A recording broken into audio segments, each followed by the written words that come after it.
আসসালামু আলাইকুম। বর্তমানে আমরা যে জায়গাটা দাঁড়ায় আছি এটাকে বলা হয় মুক্তধারা হাউজিং।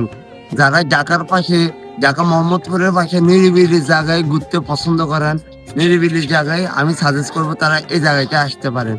এখানে এই জায়গাটা খুবই সুন্দর, একবারে ফ্রেন্ড সার্কেল নিয়ে আপনি নিরিবিলিতে আড্ডা দিতে পারবেন। ঢাকা আমরা প্রায় সময় এখানে আসি। ঢাকার বাইরে নিরিবিলি গ্রামীণ পরিবেশের ভিতর বেস্ট একটা প্লেস আমি সাজেশন করব এইটা। আসেন আজকে আমরা আপনাদেরকে জায়গাটা একটু দেখাই।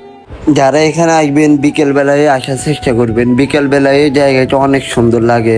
মোহাম্মদপুর বসিলা ব্রিজ পার হয়ে গাজাসর মোড়ে আসবেন, ওইখান থেকে একটা রিক্সা নেবেন, যে বলবেন মুক্তধারা হাউজিং যাব।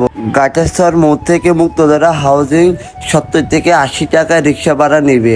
রিক্সাওয়ালাকে বললে হবে যে মুক্তধারা হাউজিং শমশের মামার দোকানের ওইখানে যাব। ইনশাল্লাহ আমরা আগামী কোনো ভিডিওতে আপনাদেরকে ফুল লোকেশন দেখিয়ে দিব। যারা আসতে চান তারা আসতে পারেন। জায়গাটা খুবই নিরিবিলি, ফ্রেন্ড সার্কেল নিয়ে আপনি আড্ডা দিতে পারবেন বিকেলবেলা। এখানে ঢাকার কোলাহল মুক্ত থেকে সুন্দর একটা প্রাকৃতিক পরিবেশে আপনি আড্ডা দিতে পারেন, আপনার মনও শান্তি হয়ে যাবে।